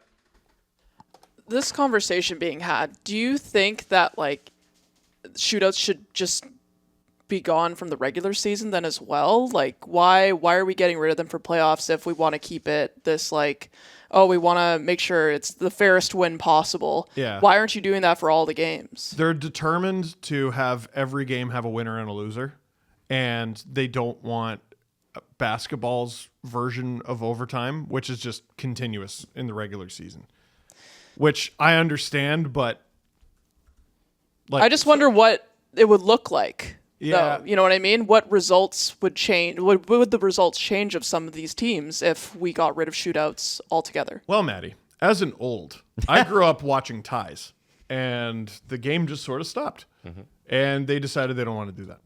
Yeah, because Right? what would happen if you had a tie was that one team, usually the shittier team, would rag the puck. Play to the tie. Play to the tie. For the tie. Yeah, and that sucks. That totally sucks. I hated that. I went to a tie. I saw a couple of myself. Saw one in person. Sucks. They also used to play 5-on-5 overtime at that point too, which was 3-on-3 overtime is Also so much sucks. better. Yeah. Oh man, 5-on-5 overtime in the trap era. 1999. So I would say that like shootouts are a means to an end. Yeah, because if you talk to Gary, he'll tell you we can't have games like the playoffs where they go to 3 OTs, 2 OTs, just for the sake of the broadcast for local news that needs to come on at 11. And for the sake of the players, they can't be playing that much time during the regular season where it's like some of those playoff games where it's 3 OTs and 20-minute periods and all that. I think it's That's just, what makes them special. I don't care about a 3 OT game against this year's Boston Bruins and the Buffalo Sabres. Do you know what I'm saying? Yeah, Like, imagine- I have children. I have a life. Yeah. I'll stay up in the playoffs to watch it, but I'm not like Imagine Sharks Blackhawks triple OT I would love it. in April. Sharks. Sorry, go Shacks. Go Sharks. like you can't No, I'm really gonna have bring it up. that. Oh, You know, you need to end these games somehow, and I don't think ties are it. No. So No. you need something. I've always been of the belief that the best way to have high stakes overtime is don't give a loser point. Don't you want teams fighting out there? Don't give them a point for just making it to overtime. I think- don't give them a participation trophy. Standings That's what should I be- think. Standings Like, should be wins. and stop losses. changing the rules so much for these playoff teams. Yeah, 'cause like I you know think what I mean. Like if- it's a different type of hockey you're kind of playing. If you right? go to a games what games above or games below or whatever the hell they call it in the MLB and NBA, what do they call it? It's like games games back. back, yeah. It's such an easy thing to go through, or you can just do points with wins and losses. That works but too. what's the point? But the NHL loves the illusion of a 2 or race. 1. They love the illusion of padding. Like there's been certain teams, like I think the Flames, didn't they lose like 19 games in overtime or something a couple years ago, or Yeah. some ridiculous number? So that's 19 points under that system that they probably shouldn't have. So it masks bad teams. Yeah. It masks teams that probably shouldn't be there. I'm a believer that just do away with it, because that's when you're going to have guys fighting like mad in overtime. Yeah. That would make things better and lead to less shootouts. But, Didn't Minnesota we digress. have to do something like that last year? Did they? Where they pulled their goalie in overtime to go for 2 points, but if you pull your goalie in overtime and don't get get a point. scored on, you don't get a point. Remember that? Oh, yes, Yeah. I We do. We were a couple learning times. rules on the fly. Yeah, weird rule. Okay, so few other things to sort of touch on here as we look at the standings. The Minnesota Wild, as I mentioned last show, have been passed by the St. Louis Blues. Blues have won 11 straight. They are the hottest team in the NHL. 91 points. It would still be a lot to catch the Colorado Avalanche, but as we remember, another 7th place team, this is when we used to seed the game correctly, rolled into the playoffs on the hot streak of hot streaks after being sort of out of it in 2012. And that is the Los Angeles Kings. And it's when Jeff Carter arrived, they finally were like, hey, we can score goals now. That's great for us. We could already play defense. Do we need to start looking at the St. Louis Blues as... I'm not even talking about the St. Louis Blues from 2019. Do we need to start looking at the Blues as like a legitimate threat? When I see the Stars, the Avalanche, the Knights, I'm like 3 legitimate threats. I'm not sold on the Jets just because of prior playoff performance. Yeah. Right? Well, I think that's fair. dude, it's the same as the Leafs. Leafs leading their division, and you don't believe in them. Like, Right. Yeah, I get it. I got to see it first. yeah. Right? I am willing to believe it. I'm willing to see it, but you got to do it. The Kings have been spectacular, especially in the second half of this year. The Oilers are injured. It looks like Leon Draisaitl, he left last night, didn't come back. He'll probably be back before the end of the season, but whatever. St. Louis Blues kind of, and Vegas I mentioned, St. Louis Blues are kind of like, they could just fuck around and get 100 points here. And It's the parallels to 2019 are insane. There's still some of that championship DNA there. yep. It's not a lot. Man, that was 6 years ago. I think that they moved on from, that's a team the sun didn't set on. They made some of the wrong decisions, and now they're back and they're doing better. But Alan and I were talking about it on one of the Agent Provocateurs this year, and he agreed with me. He said I think that they moved on from their core too quickly. So Pietrangelo going, That's probably true. yeah, That's probably true. they probably caught it, and COVID didn't help. They've done a good job replenishing it. Oh yeah, Robert Thomas has got the second most points I think since Four Nations, behind Nikita Kucherov. Yeah, like he's pretty good. Kairu's pretty good. I'm trying to think of the guys who were there when they won it. Binnington for sure, Parayko for sure. I'm pretty sure Braden Shen was a part of that team. Oh yeah, he was. There's not a ton else. But I mean, Jim Montgomery deserves a lot of praise here. Like, you show me a good goalie, I'll show you a good coach and all that. There were some very bad Jim Montgomery games before the Four Nation, but Binnington's turned it on, and it's 2019 all over. Confidence is a wild thing, isn't it? It is a truly friggin' wild thing. Do you think, this is so freaking unbelievable. Do you think that the Flames, who have a little bit of life, can potentially catch the Minnesota Wild? And I'm just going to give you their last 10s, okay, guys? Mm-hmm. It's a big spread in points. The Flames have 1 game in hand on the Wild, so the Wild have 6 games left. The Flames have 7. Mm-hmm. Wild have 89 points. The Flames have 84. Okay? Oof. That's ugly. It's a tough spread. The last 10 for the Minnesota Wild are 4-4-2. Mm-hmm. The last 10 for the Flames are 6-3-1. Is there any chance the Flames can make this interesting, Jesse and Steve? Oh, there's definitely a chance. No. Blake Coleman scored last night. That was big. Short-handed? I think just by the sake of how well they played early on, the Wild will get in, and the Flames can't they can't put together a streak. Like they've struggled to just win a bunch of games in a row, and I don't think now's the time they're going to do it. They do have the advantage of going up against San Jose and Anaheim, and then San Jose again, and then they have Minnesota next Friday. But I think Minnesota can just kind of get by here and make the playoffs, and then lose in the first round to the Jets. Jesse, I think what you just said is music to the ears of every fantasy hockey sicko, because the Minnesota Wild are this week's team. They play Monday, Wednesday, Friday, Sunday, which maximizes your games played. You're unlikely to overlap with other guys on your team. So lots of people going out there getting Marco Rossi, Jared Spurgeon. And if you're wondering why the other day Marco Rossi scored and the Minnesota Wild still lost, it is because I prayed for it. At the edge of my bed, got on my knees and prayed for it because I picked up Rossi, but the guy I'm playing has Philip Gustafsson. So I needed him to have a big game and for Gustafsson to lose, which is exactly what I got, and I'm still going to do it. I'm convinced Steve's the only one in his league that actually is trying. Because it might be true. You make just terrible roster decisions all the time, and then you're like, I won the week. Then you didn't play 5 guys. Are you playing against anybody? Yes, and losing by 25 points. No, you keep winning. But I am losing by 25 points. You keep, but the previous weeks to get to the finals here. Oh yeah, you keep being I'm so down, and then you end up winning. Is anybody else setting their lineups, or is it just you? I am losing 95.2 to 128.4. Did the guy you faced in the semifinals, did he set his lineup? I don't know or care. Get good. Get good. I think it was Myrtle. Get good, Mert bag. Oh yeah, I'm sure he's got nothing going on. Well, what does he have? Kids? What a great excuse. You got kids. Yeah. I got kids. Get wrecked. I won the dad bowl. Let's go. Let's go. Steve's an awful fantasy player. I'm terrible. I fucking suck. I don't know if you win this thing. I don't know what to do. Draisaitl being day-to-day is a crime against me personally, and I'm mad. Something I wanted to mention is I recorded a show with Alan yesterday, and it's out, and it's about, and it kind of dovetails perfectly. There's a couple things. First off, it adds on to our conversation about the Canadian rights deal that we talked about Wednesday.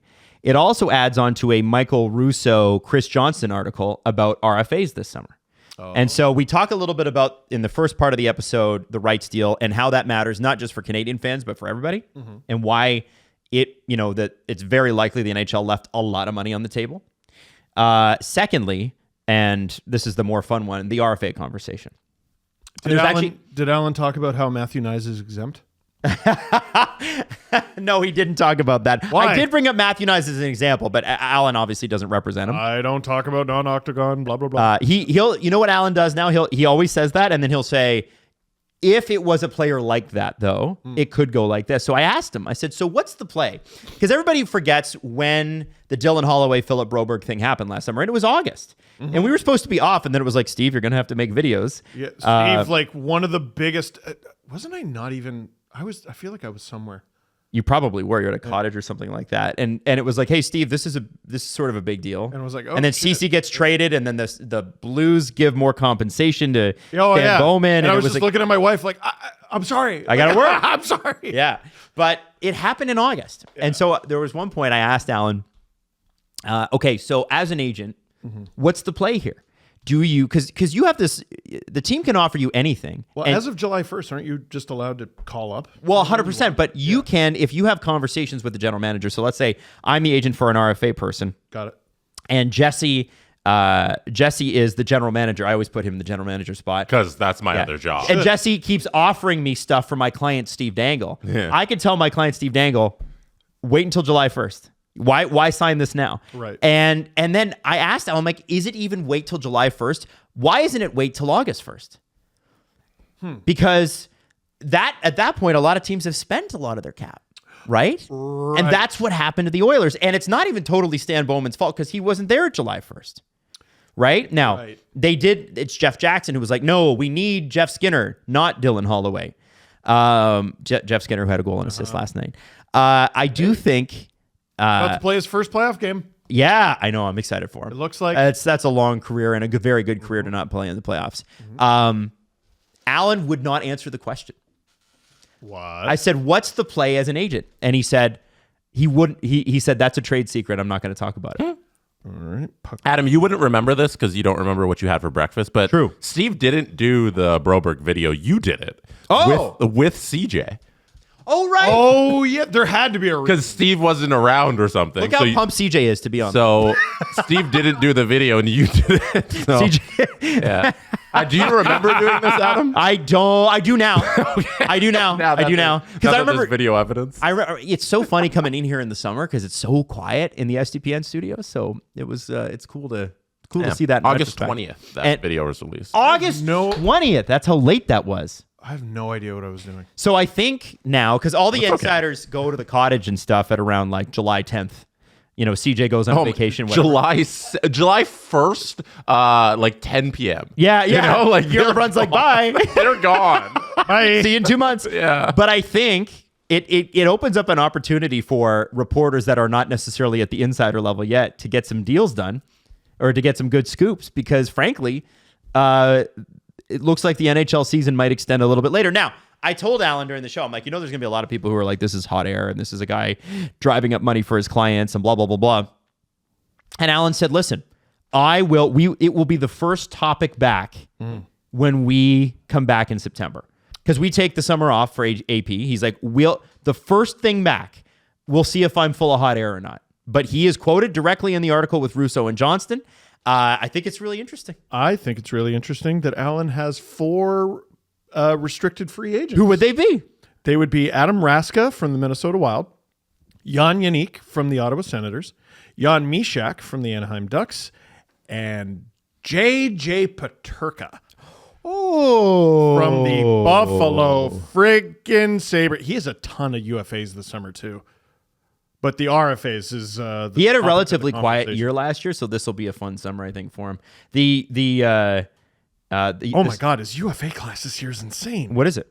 William Lagesson, Boko Imama, Matthew Highmore, that rat in Ottawa, great player for them. Martin Ferk, king of the Ferk bomb. Louis Domink, Nick DeSimone, Max Pacioretty, Marc-Andre Fleury, who is retiring, Jonathan Maybe. Drouin. Well, yeah, maybe. Jonathan Drouin, Jan Ruda, Radek Faxa, Jeremy Biakabutuka. Yeah, Biaka Batuka. His dad. Oh, no, sorry. He's an RFA next year. So it ends at Faxa. Biaka Batuka's dad played in the NFL. That's the guy we were talking about. I used to right? draft him, or I used to go and trade for him in like Madden 2000 because he was a Canadian. He was one of the only Canadians in the league. And then Allen's RFA class next year is Biaka Batuka, Ivan, Maximilian Zuber, Zachary Leroux, and David Juracek. Zachary LaRoe's old enough to be a No, RFA. RFA. Oh, okay, RFA. okay. This is Allen's going to be a busy bee. Yeah. Ivan's middle name, Mike. Is it? No. You imagine Ivan, Mike, Ivan? If your middle name is not also Ivan, Yeah. your parents are not doing their job. Ivan. No, I'm pretty sure it's Mike. Mike. Ivan. Ivan times 3, that makes him thriving. Oh, stop it. good. Stop it. Oh, my Please God. Okay. With that, why don't we do a press conference? We haven't done one of those in a bit. The Presser. SDP. The Steve Dangle Press Conference. First question. Sorry, Jesse. Let's First go. question. I meant to throw to Steve on this story. Cam Lund scored his first goal in the NHL against the New York Rangers. We were in attendance. Cam Lund of the San Jose Sharks.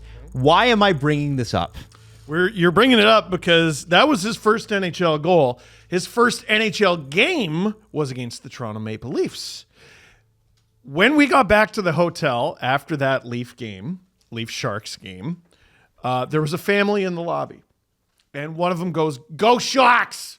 at us. And they said it like that because we were wearing, I think, some Shark stuff. Mm-hmm. "Go Sharks!" And we were like, yeah. And we look, and there's an older lady who is wearing a Sharks jersey. And I walk just behind her enough because we're going to the elevator to see that it's a Lund jersey. So I stop in my tracks. I'm like, okay, that's his family. No one else has a Cam Lund jersey. Come on now. This is his first NHL game. And so I walk up and I go, "Did one of you have a family member play their first NHL game tonight?" And instead of being coy about it and bashful, they were like, "Yep." And I proceeded. I stopped at the elevator after you did because we were taking separate elevators. So I came over too. It was like a 10-minute conversation. They were so proud. Yo. So proud. And they're from Massachusetts. Oh, yeah. Can you tell? Yeah. Go Sharks. Yeah, And- I go, they said something about the Leafs, and I go, "Oh, yeah, I bet you love the Leafs." And they're like, "Why do you say that?" I'm like, "I hear you."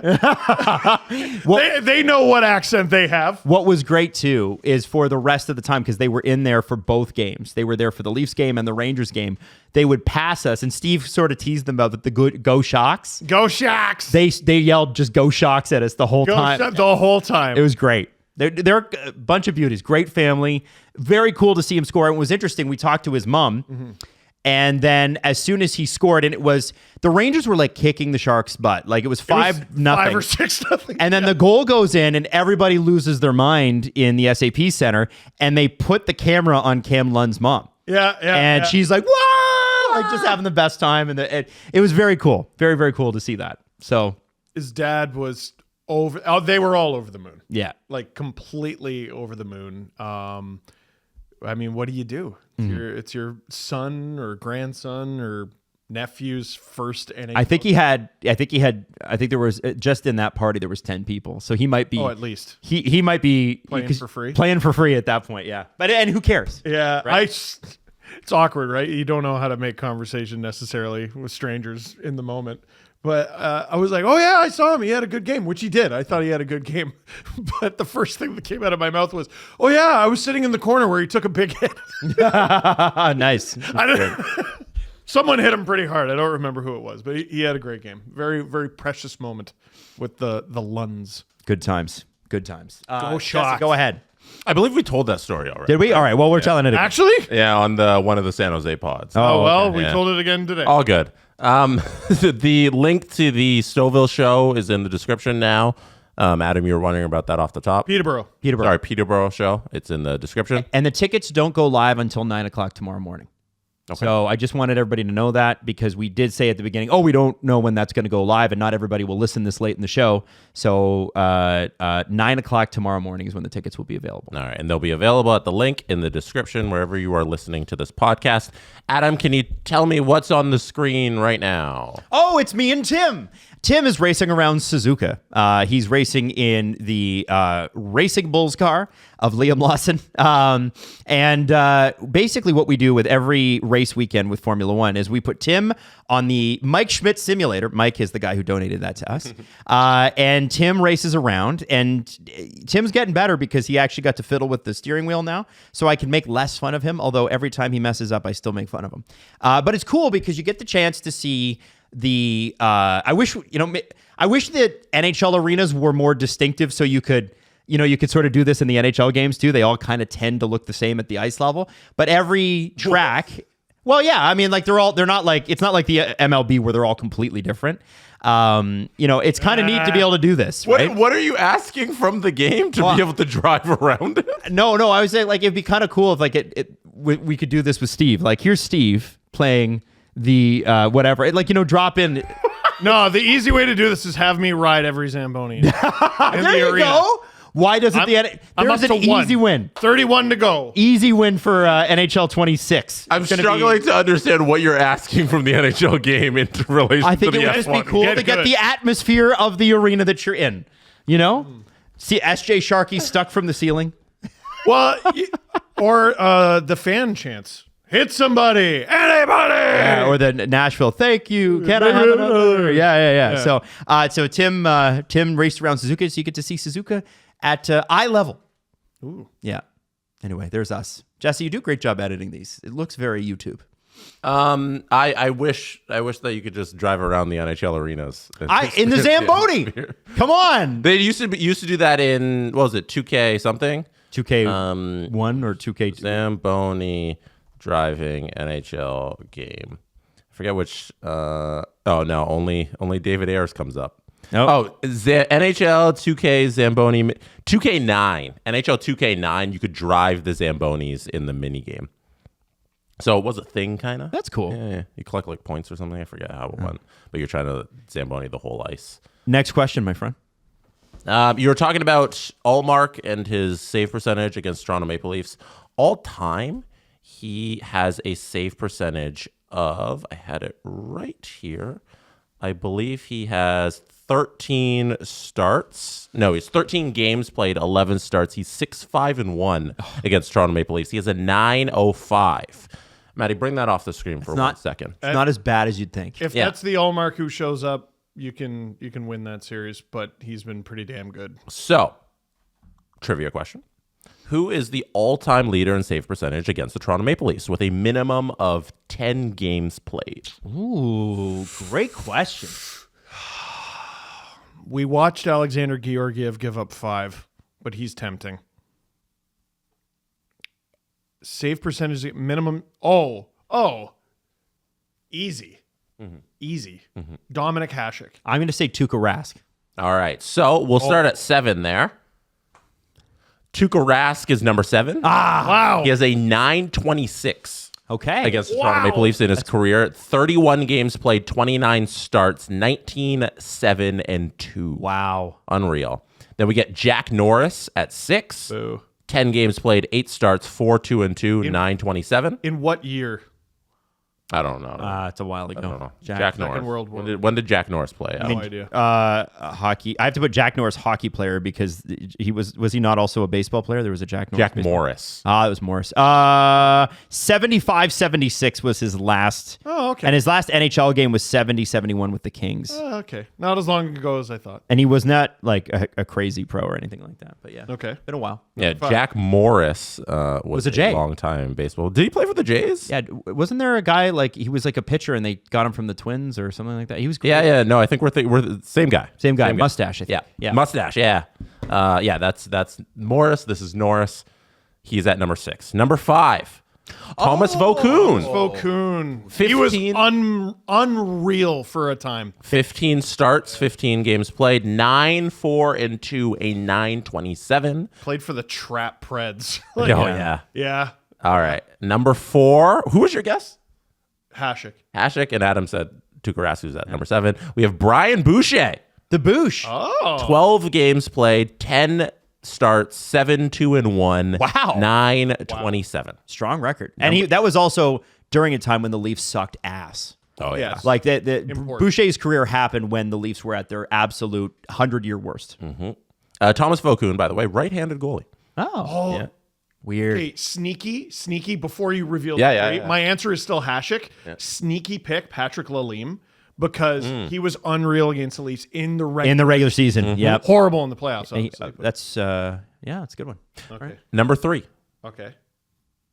Dominic Hasek. Look at that record. My God. 33 games played, 32 starts, 22-5-5-1 because of ties back then. So this is A 9.28 save percentage.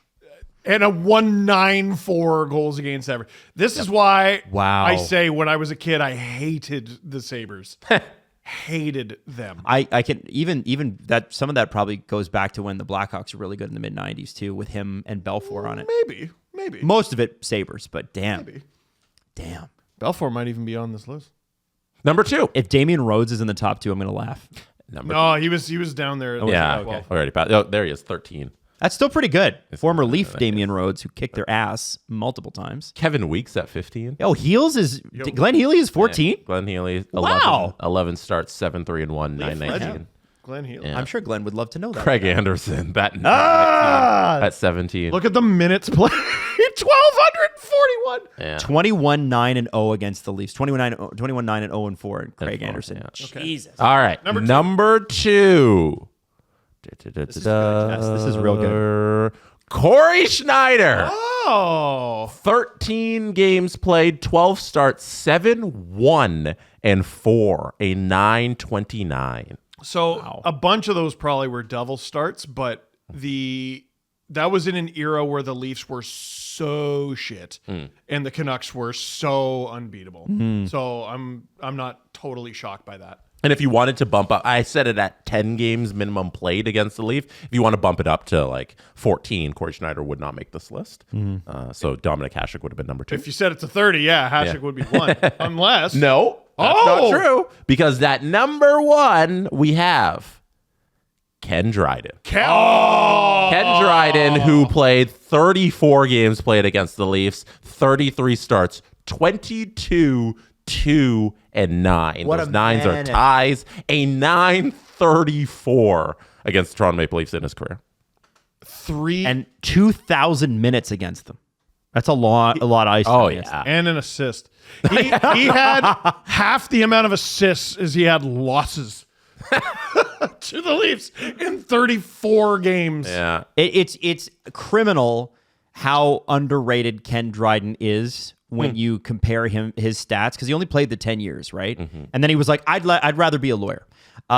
More career ties than losses. I don't think it's a mistake that the Islanders dynasty started immediately when Ken Dryden retired. Like and no disrespect to the Islanders, but he was so, you go back and look, I think he lost less than 100 games in his career. He did. He retired the year before Gretzky showed up, which was a good business decision. Yeah. Damn, dude. He was so good. It's crazy. Now, gentlemen, would you like to go to the other end of the list? The worst? The worst save Hell, percentages. yeah. At think- least minimum 10 games, right? Yes, the same list, minimum 10 games. I'm just going to go to the end of it. And so save percentage. I'm going to say tracked for a lot of these Lundqvist guys. is on there. Lundqvist is 100% on there. Makes no sense. We're going to get some names you don't know. So I'm just going to reveal. Actually, there's one at 171. That's kind of funny. All right. So, Maddie, you can bring this up. Number 180 on the list, Pat Jablonski. Oh. Pat Jablonski has Doesn't the worst matter what save you think. percentage. What? You Jablonski? It doesn't matter what your name is. That's the worst rock impression in human history. That was Oh, bad. come on. I'm not good at impressions, guys. I was just reading the It was line. a good reference. Thank you. Worst save percentage against Toronto Maple Leafs in NHL history. Minimum 10 games played. In only 8 starts, but 10 games played. He's 3-4-0. 854, Pat Jablonski. And then Adam, we get who's number 179? Ken Reagan. It doesn't matter who's number 179. There it is. we got Ken Reggett at 179, Mario Lessard at 178, Greg Stefan at 177, 176, Doug Sotart. Sodart. Yeah. Dan Dan Kluche. Kluche at 175. Man, Canucks fans were so hard on Dan Kluche. There was a point at which you could Google worst goalie in the world on purpose, and Dan Kluche's name would come up. They basically manipulated the Google search result to make sure that was the case. Like He it was was crazy. very, very good for a time and so unplayable. Yeah. For a while. Playoffs were tough. 174 is Phil Meyer. 173 is Jacques Kluche. 172 is Alain Chevrier at an 864. And now, 171, we get a modern name. Henrik we know. Lundqvist. He is a former Leaf, Active? currently active in the NHL. Oh. A former Leaf currently. Ilya Samsonov. Take your guesses. Currently active in the NHL, played for the Leafs, played for a number of different teams, multiple teams this year, actually. Okay, so Oh, it's it's not not. Samsonov. Could it be? Stalock hasn't been traded. Reimer? Oh. James Reimer, everyone. Yeah. James Reimer owns one of the worst save percentages against the Toronto Maple Leafs in 10 games played, 8 starts. He is 3-2 and 0 with an 8.64. That's so Leafs. Still has a winning record. That's so true. A yeah. 415 goals against average. That's some all-time Leafs numbers there. There were a couple years where the Panthers couldn't catch a cold, and the Leafs just lit them up. Yeah. Right. So that makes sense. Okay. We can end on that. All right. That was fun. Thank you for that. That was lots of fun. Okay. Don't forget, Shoeless Joe's Peterborough goes on sale tomorrow morning, 9 a.m. Woo! So we'll see you there in a week, Saturday, April 12th. Hanging out, partying, having a good time. In a Pete's jersey. You going to bring your Pete's jersey? Or if you're brave. Oh, yeah. I'm going to bring mine. Jen's jersey. Whoa. Are you brave enough? No.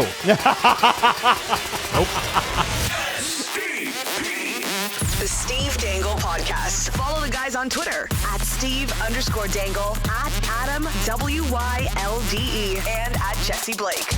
Connection complete.